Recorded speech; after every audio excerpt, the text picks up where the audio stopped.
일반 사회에서도 관심을 많이 가집니다. 아까 보셨듯이 주크 가문은 2240명의 일족 중에서 정상적인 생활을 한 사람이 20명밖에 안 되는 가문이 있더라.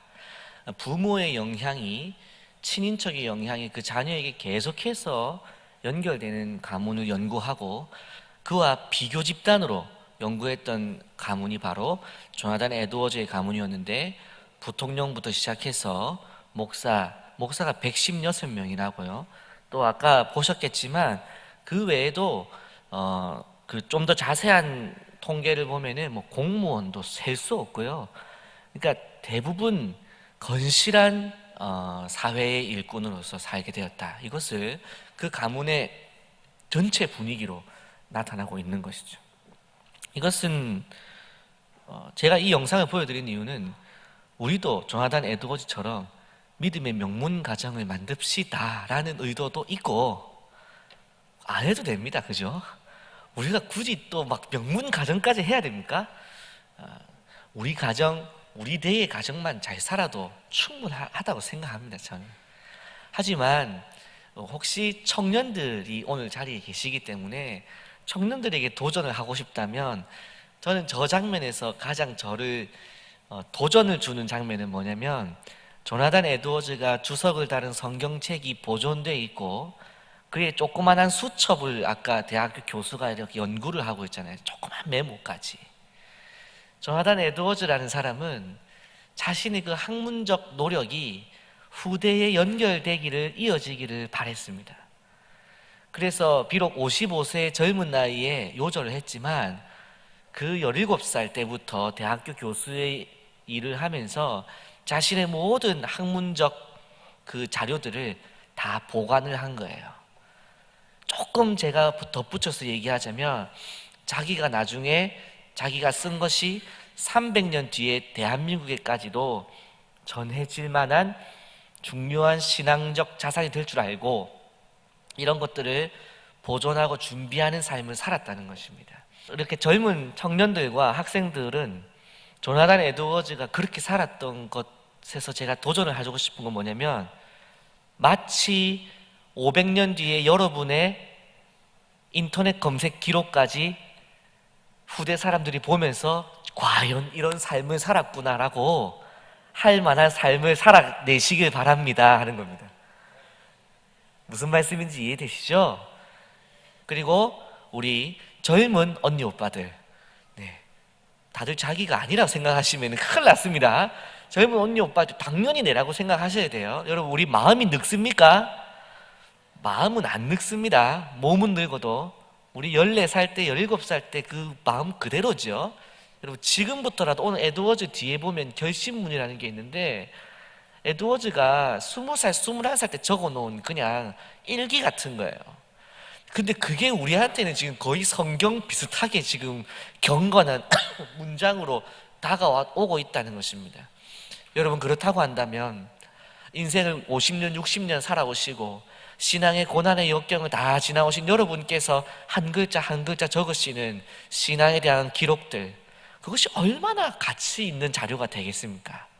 여러분의 자녀에게 남겨줄 그런 신앙의 문장들을, 신앙의 유산들을 남겨놓으시는 여러분 될 수 있기를 바랍니다.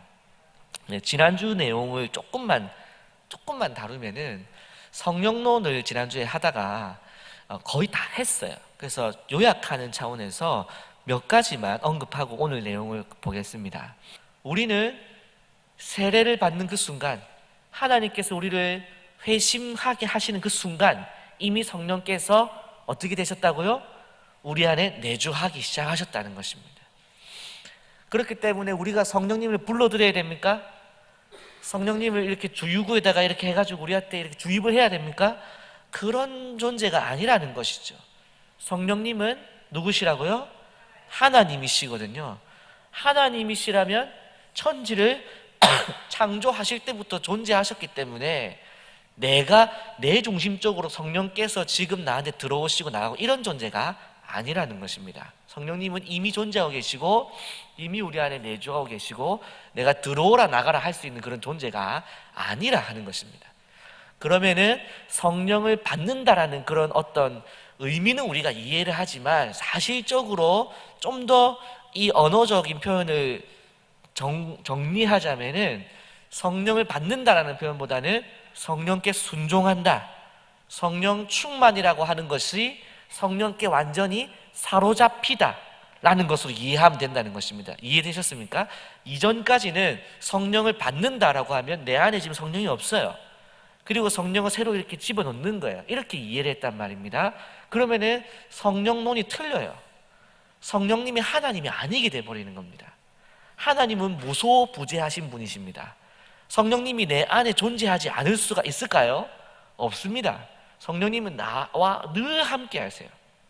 그러면 내 삶에 성령의 역사가 없고 성령님의 그 존재를 내가 느끼지 못한 이유는 무엇입니까? 성령님의 음성에 내가 순종하지 않고 성령님께 사로잡힌 삶을 살고 있지 않기 때문에, 성령님께 완전히 사로잡히고 성령님께 완전히 순종하는 삶, 그것을 우리는 무엇이라 부르느냐?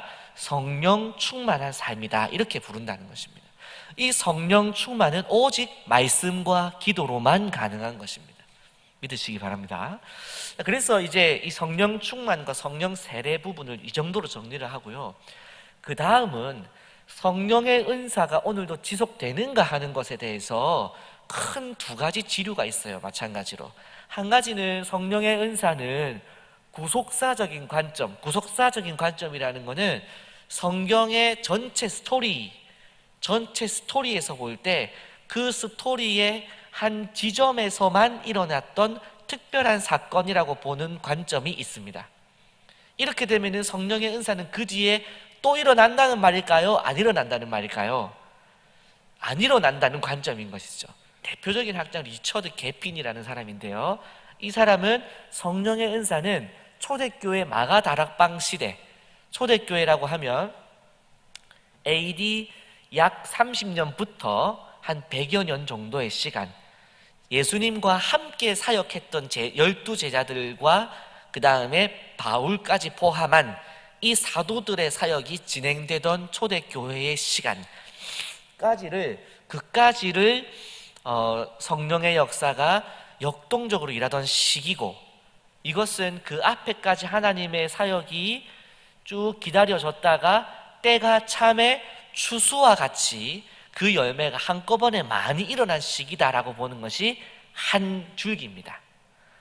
그 다음 한 줄기는 성령의 역사라고 하는 것이 하나님의 역사가 초대교회 때만 하고 끝났다고 하면 오늘날에는 하나님께 우리 기도할 필요도 없고, 하나님께 기도하면 병 고침도 없고, 하나님께 기도하면 기적도 없느냐?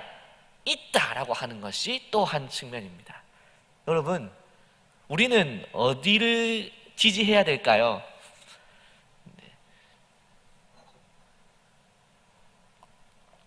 다르게 질문해 보겠습니다. 이게 A고요, 이게 B입니다.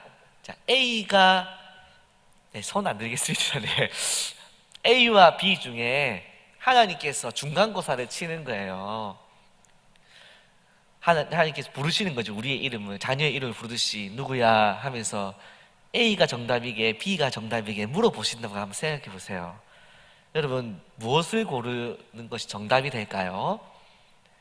우리는 100번이면 100번 다 틀릴 것입니다. 하나님을 완전히 이해할 수는 없습니다. 여러분, 은사 중지론, 성령의 은사 중지론, 그 초대교회 때까지만 하고 그 이상 없다, 이 중지론이고요. 은사 지속론, 이 두 논쟁은 지금 평행선을 달리고 있어요. 평행선을 달리고 있다는 것은 접점이 거의 없이 똑바로 서로 한쪽 방향을 향해서 이렇게 직진을 하고 있단 말이죠. 우리같이 이런 일반 사람들, 우리같이 지식이 모자란 그런 박사들끼리는 평행선을 갈지 모르겠지만, 우리는 은사 중지론이 뭔지, 은사 지속론이 뭔지 조나단 에드워즈 할 때나 우리가 한번 들어보지, 우리가 집에 돌아가서 오늘 설거지하면서 은사 지속론이 뭔지 다시 묵상할 일은 없잖아요. 내일 아침 이 닦으면서 은사 지속론이 맞는 것 같다, 뭐 이런 묵상을 하실 분은 거의 없지 않습니까? 지금 들을 때 우리가 오늘 잠깐 들은 것, 이것을 가지고 지속론이다 중지론이다 너무 강하게 주장하지는 말아야 한다는 것입니다. 저는 그래서 이 성령론에 대해서 이렇게 하고 정리를 하고 마치려고 합니다. 성령 하나님은 우리 하나님이십니다. 믿으십니까? 성령님은 성부, 성자, 성령 삼위 하나님의 한 위 하나님이십니다. 그리고 그 성령님께서 오늘도 우리에게 죽은 자를 살리고자 하시는 의지가 있다면 그런 일은 충분히 일어날 수 있다고 믿습니다. 그러나 우리가 성령님을 조종할 수는 없습니다. 성령님을 더 잘 조종할 줄 아는 용한 사람도 없습니다. 제가 용한 사람이라는 표현을 자꾸 쓰는 이유는 우리 안에 자꾸 성령님에게 더 가까운 용한 사람을 의지하고 그런 사람을 세우려 하는 인간적인 욕심이 있기 때문에 그래요. 지난주에도 제가 예로 드렸지만 지금 고3들은 저를 여러 번 찾아옵니다. 목사님, 저 어디 넣었는데 될까요?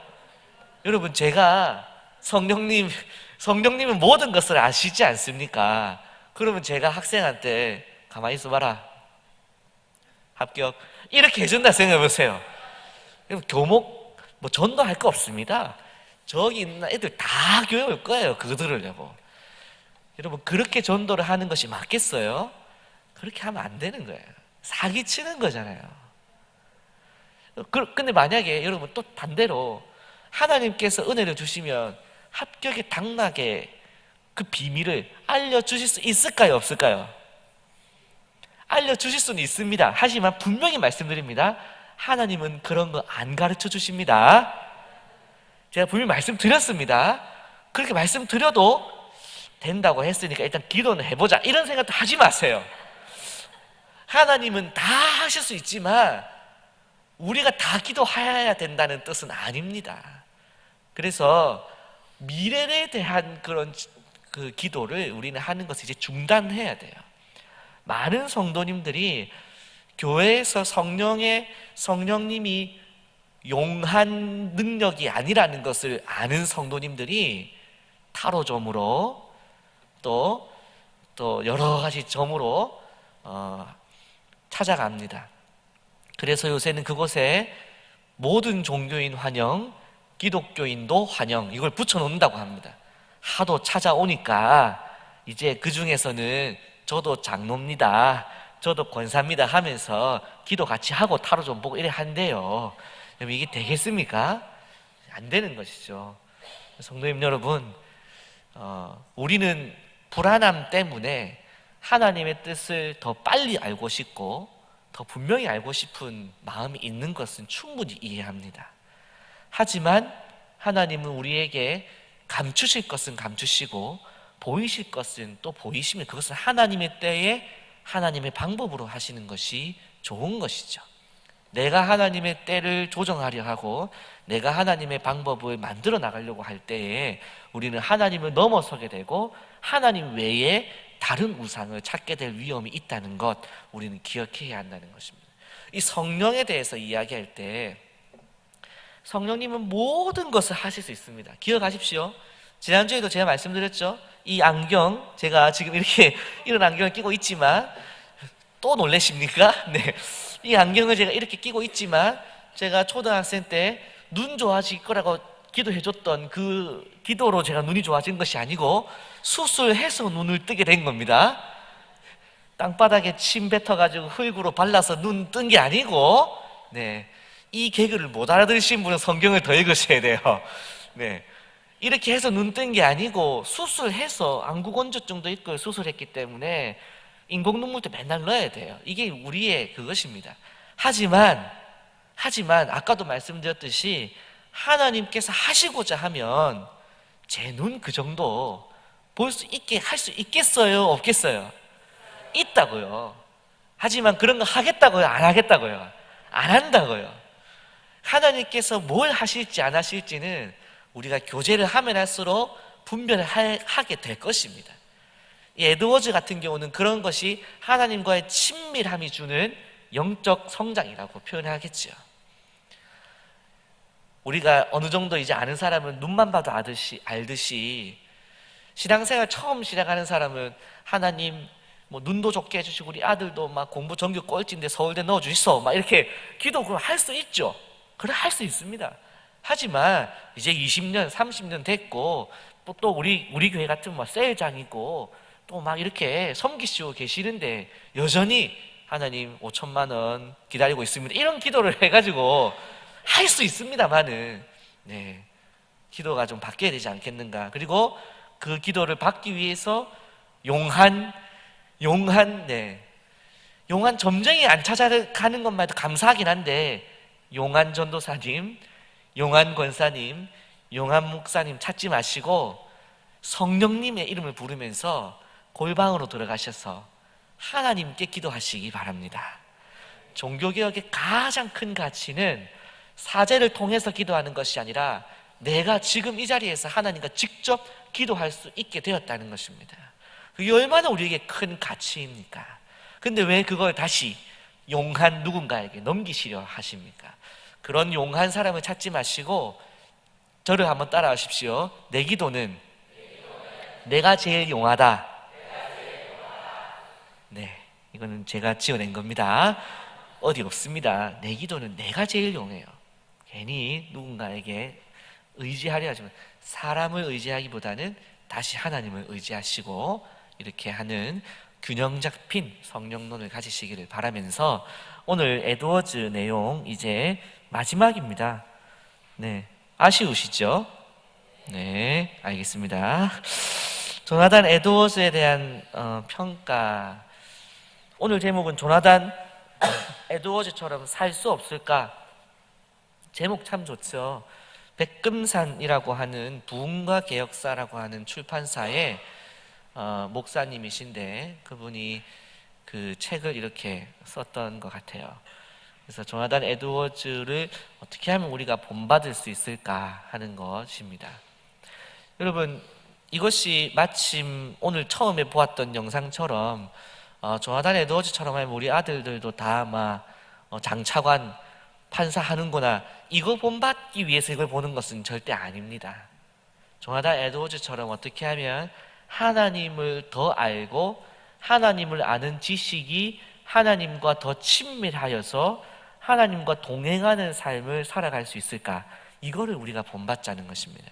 제가 굉장히 좋아하는 문장이거든요. 이게 하나님을 아는 지식이 하나님과 더 친밀하게 하여서 하나님과 동행하는 삶을 살아가는 것, 이게 모든 회심한 그리스도인의 한 가지 목표이지요.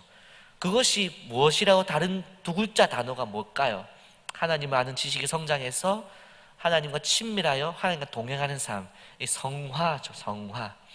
어떻게 하면 에드워즈처럼 성화의 삶을 살아갈 수 있을까? 그 내용을 한번 보도록 하겠습니다. 조나단 에드워즈에 대한 평가부터 한번 보시죠. 존 웨슬리, 저 착하고 지혜로우며 위대한 사람. 휘필드, 에드워즈는 견고하고 탁월한 그리스도인이며 뉴잉글랜드 전역에서 에드워즈와 같은 사람을 만나보지 못했다. 프린스턴 대학 4대 학장 사무엘 데이비스, 미국이 배출한 가장 심오한 사상가이며 위대한 신학가다. 아사헬 그린, 에드워즈는 사도시대 이후로 세상이 알았던 가장 거룩하고 겸손하며 하늘의식으로 충만한 사람이다. 성자여 철학자며 부흥사며 신학자이고 위대한 인물이다. 조나단 에드워즈는 청교도의 진수다. 성경을 사랑했고 칼빈주의자며 가슴의 신앙을 가르쳤다. 밑에 줄에 보면 죄를 미워하고 하나님을 두려워하였다. 순수하고도 위대한 사람이다. 로이드 존스는 청교도들은 알프스 산에 비유하고 루터나 칼빈은 히말라야 산에 비유한다면 조나단 에드워즈는 에베레스트 산에 비유하고 싶은 그런 사람이다, 이렇게 표현했습니다. 여러분, 한 개인의 평가는 어떻게 평가될까요? 가장 큰 업적이 그 사람을 묘사할 수도 있습니다. 하지만 보통은 그 마지막 인생 10년과 20년, 그 사람의 인생을 묘사할 가능성이 높습니다. 그러니까 인생의 노년으로 가면 갈수록 내 묘비에 뭐라 쓸 것인가? 나는 어떻게 기억될 것인가? 이것을 생각하며 살아가야 되지 않나 생각합니다. 여러분 중학교 때, 고등학교 때 다 말썽쟁이셨지요? 네. 그때부터 안녕하십니까 이렇게 다닌 사람 없잖아요.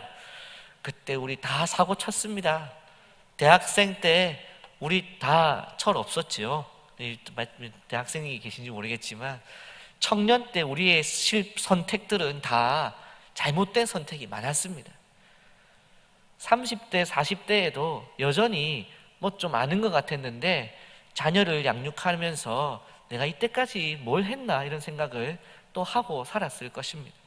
뭐 우리가 계속해서 완성되지 않은 지난날을 살아왔지만 오늘 이 에드워즈가 우리에게 주는 도전은 나 원래 그래 이렇게 끝날 것이 아니라 어떤 내가 그래도 그리스도인으로서 성화를 완성하지 못한다 하더라도 뭔가 하나라도 내가 변화된 삶을 이루어내야겠다라고 하는 거룩한 열정이 있었다는 것입니다.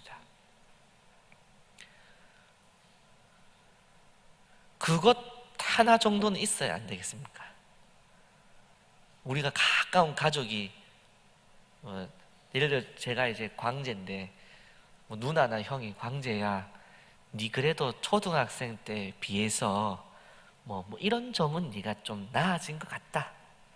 예수님 믿어가지고 이런 말 한 번 하나 정도는 듣고 살아야 된다는 것이죠. 가까운 사람에게서. 일단은 그러면 더 중요한 것은 부모에게서 내지는 아내와 남편에게서 여보 당신이 결혼 초기에는 영 아니었는데 그래도 예수 믿고 성경 읽고 하더니 이런 점 하나만큼은 이 점만큼은 아직 많은 건 다 안 됐지만 좀 나아진 것 같다. 이것이 당신 안에 성령의 열매라고 내가 생각한다. 이런 얘기가 한 번은 나와야 안 되겠느냐 하는 것입니다. 그게 에드워즈가 우리에게 주는 큰 도전인 것입니다. 그래서 2번을 보시면 에드워즈 55년생에 대한 간략한 스케치. 이거 사실 지금 오늘 강의 안에 전문은 총 몇 페이지냐면은 27페이지예요. 27페이지를 제가 다 인쇄를 해서 드리려다가 그러면 이제 여러분들이 받으면서 벌써 성질이 나실 것 같아가지고 줄이고 줄여서 8페이지 양면 4장으로 한 겁니다. 네. 썰렁하네요. 근데 이제 에드워즈의 생애와 사상은 사실 우리가 1강 때 했잖아요.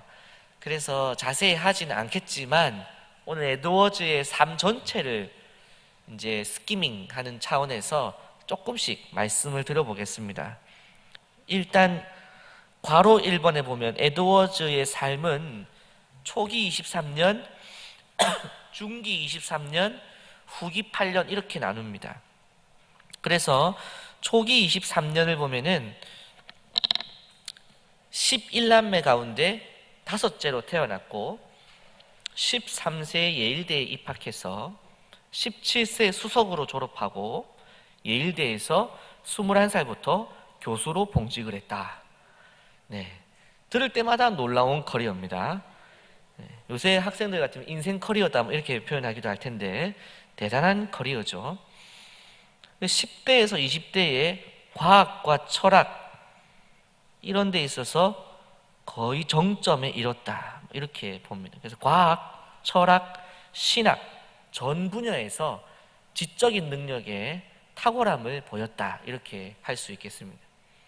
여러분 요새는 인간 이해에서 지능에 대해서 들어보신 적 있겠지만 다중지능 이론을 많이 얘기합니다. 그래서 우리의 지능은 공부 잘하는 사람이 있는 반면에 정서를 잘 파악하는 사람이 있고 또 육체적인 일에 있어서 이해가 빠른 사람이 있고 이렇게 얘기를 하잖아요. 에드워즈 시대는 일단 공부 잘해야 뭘 할 수 있는 시대였기 때문에 에드워즈의 이 탁월함이 우리에게 또 이렇게 이룰 수 없는 꿈같이 이렇게 우리 중에 누가 17살에 예일대를 가겠어요? 지금 유일하게 지금 그 일을 도전해 볼 수 있는 친구는 저 친구인데 네. 나머지는 일단 17살 다 지났기 때문에 일단 해당 사항이 안 되죠. 네. 간단하게 예일대 정도 다녀오시기 바랍니다. 그래서 그 정도로 에드워즈 초기 얘기를 했고요. 자, 중기 보시면은 이제 그가 목회를 하기 시작합니다. 그래서 31살, 32살 이때부터 그의 나이 31살, 2살 이때 늘 얘기 드렸던 코네티컷 밸리, 코네티컷 계곡의 부흥이 일어났죠. 그런 거 보면은 31살, 34살 이때가 예수님의 공생의 기간. 예수님은 30살에서 33이셨죠. 우리는 또 33 또 다 지났잖아요. 일단 청년들에게 여러분 33, 30에서 35살 사이에 뭔가 이렇게 꽃을 한번 피워보면 좋지 않을까. 저는 이런 책을 읽을 때마다 제가 오늘 청년들에게 자꾸 우리 장년들도 똑같습니다. 제 어릴 때 꿈이 뭐였냐면 백과사전에 이름이 올라가고 위인전기에 이름이 들어가는 이게 제 꿈이었어요. 얼토당토 않은 꿈이죠. 네, 그냥 꿈이 그랬어요. 그리고 그거를 꼭 목사로 하겠다 이런 꿈이 있었습니다. 그래서 참 웃기지만 초등학교 1학년 때 집에 갈 때 일기 쓸 거를 생각을 하면서 집에 가는데 일기를 어떻게 생각하며 갔냐면 오늘 일어난 일을 나중에 설교할 때 쓸 예화는 따로 정리해두고, 이해가 되십니까 지금? 요거는 예화거리다 이런 거는 좀 이렇게 해두고 일기 내용이 오늘 내가 이 내용을 쓸 것을 뭐 몇 동을 지나가면서 미리 생각했는데 그때 기분이 어땠다 이런 게 제 1학년 때의 일기였어요. 천재였다라는 걸 자랑하는 게 아니고 그때만 봤을 때는 천재 아이가 싶겠지만 평범하게 오늘까지 걸어왔습니다. 아주 평범하게 걸어왔습니다. 그랬는데 그런 어떤 꿈과 도전 그게 있었기 때문에 계속해서 제 삶을 저도 기록도 하고 저도 이런 거 한번 읽을 때마다 그래 저 나중에 뒤에 보시겠지만 조나단 에드워즈 결심문 70개 있거든요. 70개를 보고는 조나단 에드워즈 70개 쓰면 그럼 전 몇 개 써야 될까요? 100개 써야죠. 100개 썼어요. 근데 어디 갔는지 모릅니다. 이제 이런 어떤 영적인 신앙의 도전을 우리가 좀 받아야 된다는 것이죠. 그래서 30세에서 33세 예수님의 공생의 기간이었습니다. 또 조나단 에드워즈는 31세에서 34세 부흥을 경험했었습니다. 또 55세가 될 때까지 위대한 일들을 많이 했고 특히 신앙의 유산을 글로 남겼습니다. 여러분 아이고 55까지 다 지나뿐네 이렇게 생각하지 마시고 에드워즈는 막 거기까지밖에 못했지만 나는 60대의 통찰 70대의 통찰 내가 남기리라 이런 어떤 도전을 받으시기를 바라는 것이죠. 자, 그래서 이제 중기 때에 에드워즈가 지성이 폭발을 해요. 그래서 38살쯤에 성령의 역사 분별 방법 지난주에 봤던 책 39세의 부흥론 43세의 신앙 감정론 이런 책들을 기록하게 됩니다. 기독교 역사에서 다시 보기 어려운 위대한 책들이죠. 그리고 에드워즈는 1744년 이후에 교회에서 성찬 논쟁으로 교회에서 쫓겨나게 되고 그 다음에 교회를 사임한 후에는 주로 서재에 처박혀서 글을 썼는데요. 그때 썼던 책들이 51세의 의지의 자유, 지난번에 들으셨던 자유의지론 너무 재밌거든요. 저만 재밌습니까? 네, 의지의 자유에 대해서 쓰고요. 52세에 하나님의 천지 창조 목적, 그 다음에 참된 미덕, 지난번에 말씀드렸던 아름다움이란 무엇인가, 미학 이런 것 52세, 54세의 원죄론, 그리고 그 사이에 뭐 삼위일체론 이런 것들을 기록을 하게 됩니다. 그래서 한편으로는 그가 더 열심히 목회를 했어도 좋았겠다 하지만 그의 성찬 논쟁으로 인한 불명예스러운 교회 사임은 그의 풍성한 저작물을 남기는 데 있어서 영향을 주었죠. 그래서 우리는 한 가지 실패가 나의 인생을 결정지은다기보다는 그 뒤에 이끌어 가시는 하나님을 기대하는 믿음을 가져야 하지 않을까 생각을 해봅니다. 자, 그래서 4번을 보시면 에드워즈가 후대에 미친 영향입니다. 에드워즈는 16세기 종교개혁 신앙을 이어받아 계승한 청교도 신학의 완성자로서 그 신앙의 열매들을 전수했죠. 둘째로는 에드워즈는 18세기부터 교회사에서 두드러지게 나타나고 있는 부흥운동을 성경적으로 해명하고 옹호한 부흥신학의 아버지라 할 수 있습니다. 그 전까지 부흥을 경험해보지 못했거든요. 18세기까지. 그리고 성령의 역사라는 것도 나타난 적도 없어요. 근데 에드워즈 같은 경우는 성령 은사 지속론자였을까요? 중지론자였을까요? 중지론자였습니다. 학문적으로는. 왜냐면 그 이전에 그 학계에서는 그렇게 표현해서 선행 연구가 없어요. 그 앞에 성령의 역사에 대한 연구나 경험이 전무해요. 그렇기 때문에 처음으로 에드워즈가 이것을 경험한 후에 기록할 때에 은사가 일어난 것에 대해서는 하나님의 역사라고 볼 수 있으나 이것에 있어서 우리가 주의 깊게 살펴보고 조심스럽게 접근하자까지 할 수 있었던 거예요. 그리고 그 뒤에 이런 연구가 이어져 가면서 은사 지속론자들의 의견들도 생겨나게 된 것이죠. 그래서 에드워즈는 그 시대적 한계 때문에 은사 중지론자의 편에 서 있었지만 부흥에 있어서만큼은 자기가 직접 경험한 그 확신이 있었기 때문에 성령 지속론을 그 당대에 주장하기는 조금 부담이 컸지만 부흥은 하나님께서 주신 은혜라는 것을 강하게 얘기했던 최초의 부흥 옹호론자였다. 이렇게 우리는 볼 수 있는 것이죠. 그리고 이 책에서 이제 조나단 에드워즈처럼 살 수는 없을까라는 책의 2장에 보면은 교회사 속에서 어거스틴과 칼빈과 에드워즈를 비교를 하는 내용이 있는데요. 가볍게 넘어가도록 하겠습니다.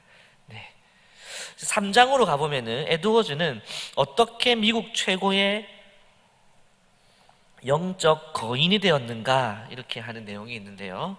1번 굵은 글자를 한번 읽어보시겠습니다. 시작. 아까 말씀드렸죠. 우리에게 도전이 있어야 한다는 것입니다. 에드워즈는 여기에 이제 그 책에 있는 내용이거든요. 어떤 순간에도 모든 측면에서 인격의 어떤 부분이나 환경에서도 성도다운 참빛을 비추며 탁월하고 사랑스럽게 행동하는 참으로 완벽한 성도가 세상에 단 한 명 있다고 가정할 때 만일 내가 그 사람이 되기 위해 내 한껏 노력한다면 그렇게 될 수 있을 것처럼 행동하자. 여러분, 이 문장이 얼마나 신학적 지성이 탁월하면서도 그러면서도 얼마나 겸손한 문장인지가 느껴지십니까? 예, 그냥 하시면 됩니다. 느껴지시죠? 너무너무 지적으로 탁월한 문장이면서도 그러면서도 얼마나 겸손합니까? 왜요? 이 땅에서 아는 것과 믿는 것과 행하는 것에 있어서 가장 완벽에 가까운 사람이 단 한 명 될 수 있다고 할 때, 가정할 때 그게 내가 될 수 있다면 좋겠다라는 지금 욕심이 있는 것이죠. 근데 될 수 있으면 좋겠다라고 안 하고 그 사람이 되도록 내가 노력을 해야겠다라고 했죠. 근데 그러면은 될 것이다 이게 아니고 그렇게 노력하면 될 수 있을 것처럼 행동하자 이렇게 해놓은 거예요. 된단 말입니까? 안 된단 말입니까? 안 된다라고 생각해요. 안 돼도 될 것처럼 생각하고 하자 이것입니다. 얼마나 겸손한 관점입니까? 여러분, 그래서 아까도 제가 말씀드렸던 우리의 신앙의 어떤 목표는 큰 꿈을 내가 에녹과 같은 믿음의 영적 거장이 돼야 되겠다. 모세 같은 사람이 돼야 되겠다. 모세와 같이 젊은 시절에는 혈기가 왕성했지만 그가 죽을 때 됐을 때는 하나님 앞에 온유한 사람으로 내가 죽을 때까지 살아야겠다. 이런 영적인 욕심이 있어야 된다는 것입니다. 그렇게 해도 안 될지도 모르지만 마치 될 것처럼 믿고 우리는 계속해서 도전해 나가다 보면 안 됩니다. 안 되지만 그래도 조금이라도 가까워질 수 있을 수도 있다. 여러분, 제가 이것을 계속해서 그냥 된다라고 안 하고 밑으로 한 칸씩 내리는 이유는 이게 우리의 신앙의 모습이기 때문에 그래요. 성경에서 우리가 노력해서 성화된다라고 한 번도 얘기한 적이 없습니다. 우리가 열심히 기도하고 인격 도야하고 도도 닦고 별 노력을 다 해도 성령 하나님의 도우심이 없이는 우리에게는 성화 자체가 성령님의 거룩해지는 그런 일은 일어날 수가 없어요. 성령님의 도우심이 없이는. 그래서 여기서 이렇게 얘기하는 이유는 무엇입니까? 나는 노력하지만 하나님이 혹시 은혜 주시면 내가 에녹과 같은 믿음, 모세와 같은 온유함, 다윗과 같은 정결함 될 수 있지 않을까 하게 되는 것이죠. 제가 믿음으로 고백하는 것은 하나님께서 은혜를 주시면 우리도 그렇게 될 수 있을 줄로 믿습니다. 이렇게 말씀을 드려야 속이 시원하죠. 안 그러면 이제 맥혀가지고 넘어가시게 하니까 다음 장으로 넘어가겠습니다. 그래서 에드워즈는 1차적으로는 영적 그 성화의 어떤 그 완성에 대한 영적 갈망이라고 할까요? 그것이 굉장히 강했다. 그것이 그를 더욱더 그리스도인을 본받는 삶을 살게 하는 데에 가장 첫 번째 되는 원동력이 되었다. 이렇게 이해하시면 됩니다. 두 번째는 무엇입니까? 종말 의식을 바탕으로 철저히 시간 관리. 이게 뭐냐면 종말론적인 삶을 살아간다라는 게 신학에서 있어요. 그러니까 우리가 교회에서 우리가 원래 들어야 되는데 자주 못 듣는 문장이 하나 있는데 그게 뭐냐면 성도 여러분, 우리는 종말론적인 삶을 살아야 됩니다. 이런 겁니다. 이게 무슨 말이냐면 여러분, 그리스도께서 언제 오십니까? 우리가 사도신경을 맨날 고백하죠. 저리로서 산자와 죽은 자를 심판하러 다시 오시리라 했죠. 누가 오신다는 겁니까? 네, 예수님이 다시 오신다는 거죠. 예수님께서 부활하셨고 승천하셔서 하나님 보좌 우편에 앉으셨다가 마지막 때에 하나님의 때가 되면은 이 땅을 심판하고 하나님 나라를 회복하시기 위하여 다시 오시리라 재림의 약속을 하셨단 말이에요. 그게 언제냐는 것이죠. 답을 해보십시오. 언제입니까? 네, 감사합니다. 다음 주라고 하시는 분은 큰일 날 분이시고 2000 이러면서 지금 날짜를 생각하고 계시는 분도 큰일 나십니다. 그날과 그때는 아무도 모른다. 아무도 모른다. 그러면은 오늘 밤도 가능합니까? 가능은 한데 허락이요 아닙니까?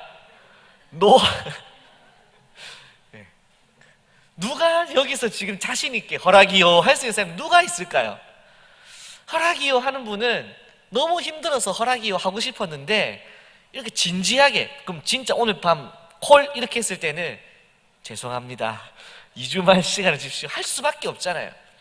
자, 그러나 주님께서 언제 다시 오실지 우리는 모르기 때문에 마치 오늘 오실 것과 같은 삶을 살아야 한다. 이게 종말론적 삶이에요. 종말론적 삶을 사는 사람은 그러면 시간을 허투루 사용할까요? 시간을 선용할까요? 선용하겠죠. 선별하고 가려서 시간을 사용하는 것, 시간을 선하게 사용하는 것. 특히 에드워즈는 선한 것을 아름답다 했고 아름다운 것을 하나님이 기뻐하시는 것이라고 연결을 지었죠. 기억나시는지 모르겠습니다. 그래서 그러면 선용이라는 것은 우리의 시간을 선용한다. 이거는 우리의 시간을 어떻게 쓴다는 것일까요? 아름답게 쓴다는 것이고, 아름답게 쓴다는 것은 하나님이 기뻐하시는 삶을 살아간다. 이래 되는 거예요. 하루를 살더라도, 한 시간을 살더라도 하나님이 기뻐하실 만한 시간을 사용하는 것. 이게 에드워즈의 삶의 태도였다는 것입니다. 그리고 참고적으로 말씀드리지만 저는 기침하다 죽지는 않을 겁니다. 염려하지 마시고 좀 불편하시더라도 양해해 주시기 바랍니다. 시간의 중요성에 대한 깊은 인식을 가졌어요. 종말론적인 인식이 있었기 때문에 종말론적 사고방식으로 살아갔고요. 시간 관리를 우선순위 설정의 핵심 원리로 삼았고 시간 관리의 여러 가지 방식을 개발을 했습니다. 그 책에 보면은 이런 내용이 있어요. 에드워즈는 참 꼼꼼한 사람이에요. 자기의 스케줄에서 중요성과 긴급성이라는 개념으로 시간 배분을 했어요. 중요한 일인데 급하지 않은 거, 안 급한데 급한 거, 급한데 중요한 거, 이것을 가지고 자기의 우선순위를 정했다는 것입니다. 자, 별거 다 해놨죠. 그래서 이렇게 해서 시간을 하나도 빠뜨리지 않고 다 선용해서 하나님 주신 시간을 귀하게 사용해야지, 이렇게 살았던 것이. 그래서 에드워즈는 시간을 아끼기 위해서 아침에 일찍 일어나는 것이 성도들의 바른 자세라고 보고 일찍 일어나라고 가르쳤다고 합니다. 동일한 시간에 어떤 일을 할 때 게으르고 산만한 태도로 일하는 자와 집중해서 부지런한 태도로 하는 자가 신앙의 차이다라고 생각했어요. 여러분, 그냥 좀 산만하고 좀 게으르고 뭐 그렇게 살 수 있는 거 아닌가? 에드워즈는 그렇게 보지 않았다는 것입니다. 이게 나중에 뒤에서 보겠지만 전인적인 신앙의 삶이라고 하는 것은 신앙의 영역과 비신앙의 영역이 있을까요, 없을까요? 없지요. 먹고 자고 일어나고 걷고 모든 것이 다 하나님 앞에 신전의식, 코람데오의 삶을 살아갔던, 이것이 이제 에드워즈의 삶의 핵심이라 볼 수 있는 것입니다. 매일, 매주, 매달, 매년, 매일, 매주, 매달, 매년 정기적인 자기 평가를 했습니다. 이렇게까지는 우리는 다 못하겠죠. 그리고 이제 3번으로 넘어가겠습니다. 시간 관리 이 정도 얘기하고요. 3번에 보면 자기 자신 및 세상과 치열한 영적 싸움을 한 사람이다, 이렇게. 그러니까 그가 이런 경건을 이룰 수 있었던 이유는, 첫째는 무엇이라고요? 경건에 이르기 위한 열심이 있었고, 둘째는 경건에 이르기 위해서 시간을 잘 선용해서 살았고, 셋째로는 죄와 끊임없이 싸우는 영적 싸움을 했다는 것입니다. 여러분, 지난번에도 한번 말씀드렸지만 남성에게 성의 문제라고 하는 것은 죽는 그날까지 해결되지 않는 문제라는 말씀을 제가 드린 적이 있었어요. 근데 그것은 죽는 순간까지 그 유혹이 날마다 일어나기 때문에 날마다 지라는 얘기가 아닙니다. 치열하게 싸워야 되는 거예요. 영적 싸움은 멈추는 순간 집니다. 이게 조나단 에드워즈를 비롯한 청교도 신앙의 핵심이에요. 그래서 우리 교회에서 아마 조나단 에드워즈가 18세기 사람이었는데 17세기로 돌아갈 수도 있어요. 존 오웬이라는 사람이 있는데 그것도 한번 보라는 게 있어가지고 혹시 보게 될지 모르겠는데, 존 오웬의 신학은 청교도 신학에서도 특별히 죄 죽임이라는 그 개념을 가장 잘 설명한 신학자예요. 죄 죽임이라는 것은 무엇이냐면 결국은 내 안에 본성적으로 죄를 선택하려고 하는 경향성이 있잖아요. 이거를 싸워서 이겨내라는 것입니다. 근데 여러분, 이거는 여기에서는 우리가 죄는 성령께서 안 짓게 하면 되는 거지, 성령의 주권이라고 핑계하면 안 되는 거예요. 여기에서는 성령께서 우리에게 죄 짓지 않을 수 있는 경향성도 심어 놓으셨지만 결국은 우리가 죄를 선택하는 것을 거부하고 성령의 삶을 살아가는 것을 선택하는 삶을 사는 자유의지를 발현해야 돼요. 다음에 하도록 하겠습니다. 그래서 이 영적 싸움을 에드워즈는 지독하게 했다는 것입니다. 경건에 이르는 사람 중에 자기와의 싸움을 하지 않은 사람은 없습니다. 자기 통제, 자기 극복, 극기 복례, 갑자기 유교로 넘어갔지만 자기 자신을 싸워서 이겨내야 그 다음 단계로 나아갈 수 있다 하는 것이죠. 그래서 3번에 밑에 줄 보시면은 먹고 마시고 잠자는 것에 대한 본능적 욕구를 최소화했습니다. 그 다음 세 줄 읽어주세요. 시작.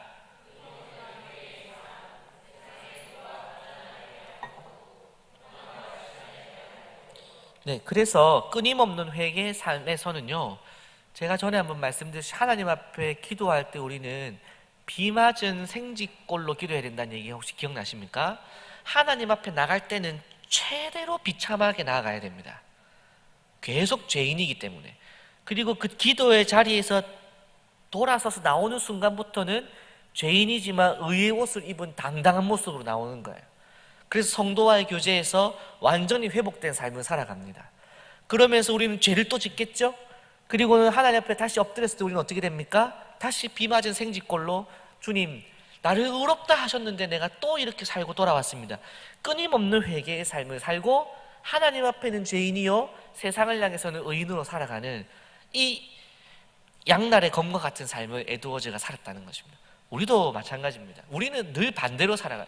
하나님 앞에서는 하나님 내가 이만큼 했어 의인으로 다가가고, 성도들 앞에 나왔을 때는 내 죄인의 모습을 서로 비난하면서 살아가는 것이 우리의 패턴이라는 거죠. 반대로 바꿔야 됩니다. 하나님 앞에서는 한없는 죄인이요 성도들 사이에서는 서로를 의인이라 부르는, 하나님의 회복된 형상으로 인정해주는 그런 자세를 가져야 하는 것이죠. 또 한 가지, 세상의 부와 편안함에 대한 거부. 쉽지 않습니다. 자발적 불편, 요새 많이 들어보셨죠? 이런 표현. 그리스도인이 해야 되는 거예요. 자발적 불편, 이런 거는 다 기독교 영성에서 나온 것입니다. 그 외에도 몇 가지 지금 사회에서 이슈가 되고 있는 몇 가지 문장들이 어디서 나왔는가 할 게 있지만, 일단은 자발적 불편 이런 것들은 다 에드워즈 신학, 청교도 신학, 기독교 신학에서 시작됐다. 왜 우리가 이 땅에서 불편한 삶을 살아야 될까요? 안락한 삶을 포기해야 될까요? 우리는 이 땅에 나그네이기 때문에. 지나가는 삶이 기차 잠깐 내린 거기다가 침대 펴놓고 사는 사람 있습니까? 없지요. 비행기 타가지고 비행기에다가 커튼 치고 LED 등 달고 하는 사람 있어요? 자기 칸에다가? 없잖아요. 거기다가 열선 깔고 이렇게 안 하잖아요. 그냥 어차피 몇 시간 타고 내리고 그 다음부터 안 탈 건데 자기 집에다가 애를 쓰잖아요. 근데 우리는 잠깐 지나갈 이 간이역과 같은 이 세상에다가 왜 이렇게 투자를 하고 있느냐, 이런 것입니다. 우리가 진짜 보물을 쌓아야 하는 것은 어디일까요? 하나님 나라 곳간에다가 보물을 쌓아야 되는 것이죠. 고난과 시련의 태도 우리가 잘 알기 때문에 넘어가겠습니다. 마지막 아니고요. 네, 내 마음이 끝나고 싶어가지고 마지막이 너무 빨리 한참 남았습니다. 네, 4번입니다. 지성과 감정과 의지의 전인적 조화와 균형을 이루었다. 에드워즈 같은 사람은 다시 없다고 봐야 됩니다. 하지만 우리는 이 사람이 우리의 어떤 표대가 돼야 되는 거죠. 감정에 있어서도, 지성에 있어서도, 의지에 있어서도 균형을 이루는, 균형하면 또 우리 공자 형님의 중용, 아리스토텔레스의 중용, 균형 이런 거 우리하고 잘 맞잖아요. 우리 동양 사람들은 기본적으로 균형, 명경지수 이런 거 좋아하잖아요. 근데 왜 우리는 이 균형을 자꾸 못 이루는 신앙을 하는 것입니까? 기독교 신앙에서도 언제나 성경에서 균형 있는 그리스도인이 되라고 늘 얘기하고 있습니다. 이것은 우리의 삶 전체에서 그래요. 어떤 영역이든지 우리는 균형을 잡아야 됩니다. 그래서 색깔이 없네, 내지는 주장이 정확하지 않네, 그래도 됩니다. 어차피 우리는 이 땅에 나그네거든요. 여기에서 우리가 무슨 대단한 할 게 없다는 것이죠. 다 져도 되고 다 이겨도 되고, 그것이 나그네가 지나가는 삶. 나그네는 여러분, 동네에 이렇게 여행을 하다가 누가 싸움이 났어요.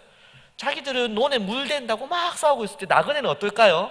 싸우네, 아무나 이겨라 하고 지나갈 수 있는 거잖아요. 우리의 입장은 사실은 아무나 이겨라로 하고 가야 되는 거예요. 아멘 할 수 있어야 됩니다. 이 받아들여져야 돼요. 우리가 이 땅에서 싸우는 모든 싸움에 대하여 우리는 아무나 이겨라 하고 갈 수 있어요. 물론 하나님의 대적하는 것에 있어서는 우리가 어떻게 해야 될까요? 되게 쉽습니다. 그리스도를 핍박하고 교회를 모독하는 일이 있다. 이제 어떻게 해야 될까요? 십자가 군병들에서 들고 일나면 되죠? 아닙니다. 우리의 가장 모델이 되시는 예수 그리스도께서 어떻게 하셨습니까? 맞으시고 채찍 맞으시고 결국 십자가로 죽으셨잖아요. 그러면 이기는 거예요. 신앙에 대한 핍박은 힘으로 이기는 것이 절대 아닙니다. 이것은 여기까지만 얘기하고 넘어가도록 하겠습니다. 그래서 균형 잡힌 그리스도인, 균형 잡힌 삶, 이것이 얼마나 중요한가.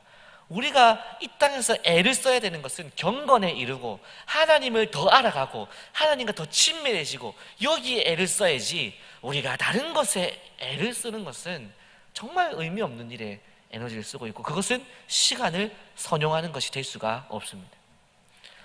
5번입니다. 철저하고 지속적인 경건의 습관을 유지하는 사람. 성경 묵상과 적용 날마다 했고요.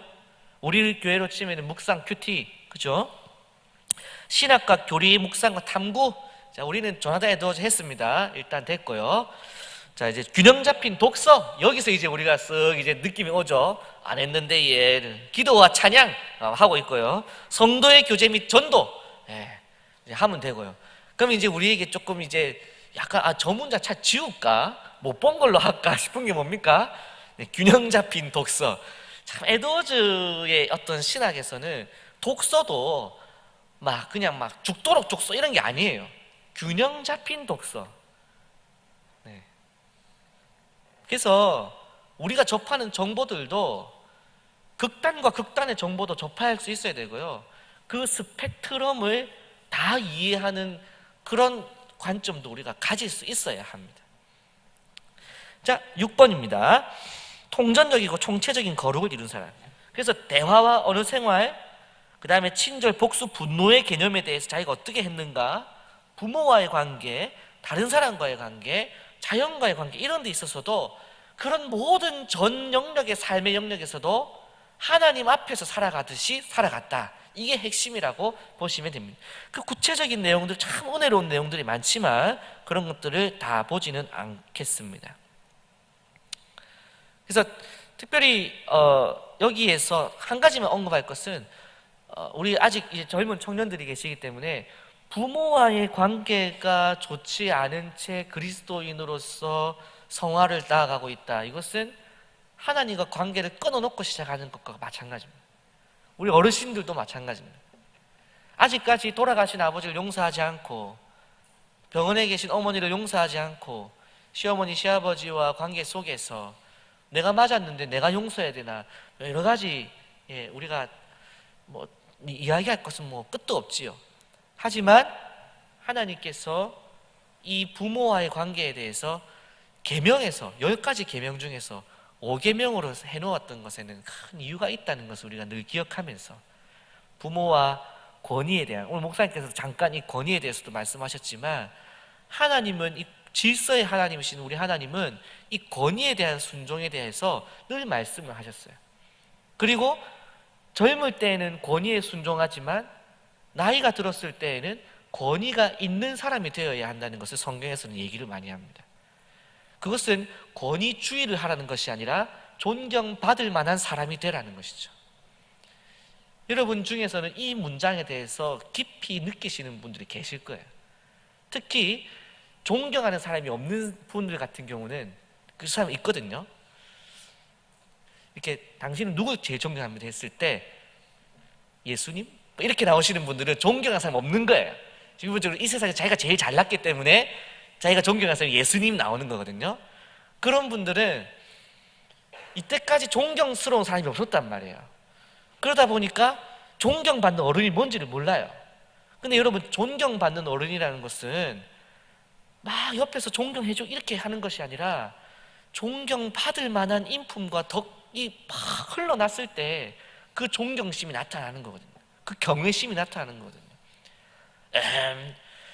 그래도 내가 이렇게 해가지고 여러분 존경 받아내 보십시오. 요새 표현으로 뭐라고 합니까? 그거를 틀딱은 너무 심한 표현이고요. 네, 뭐라고 합니까? 꼰대. 진짜 우리 꼰대 되지 않기 위해서 우리는 정말 애써야 되는 거예요. 금방 꼰대 됩니다, 여러분.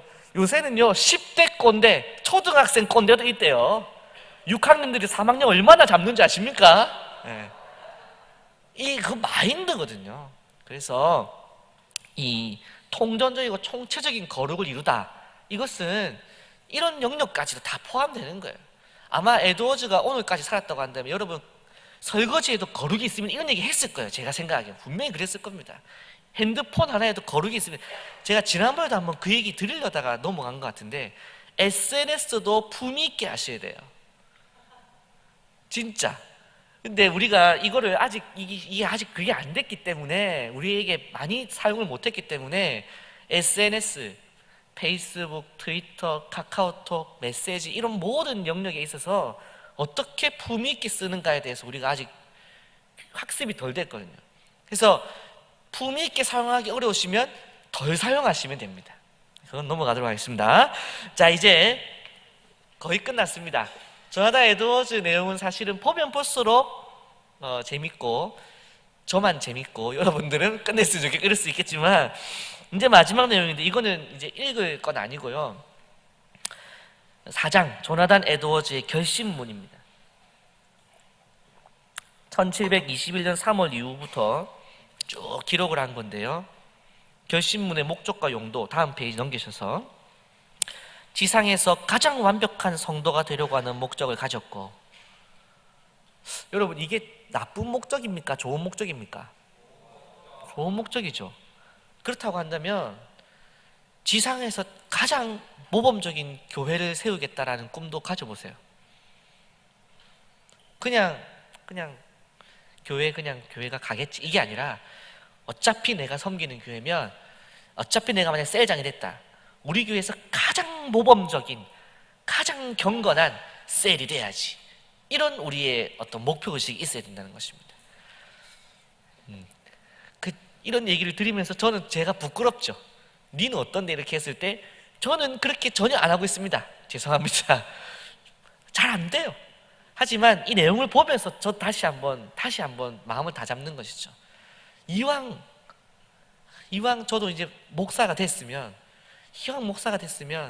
좀 모범적인 목사가 되는 목표를 가져야지 하면서도 할 수만 있으면 편하고 싶고, 네, 죄송합니다. 주님 정말 죄송합니다.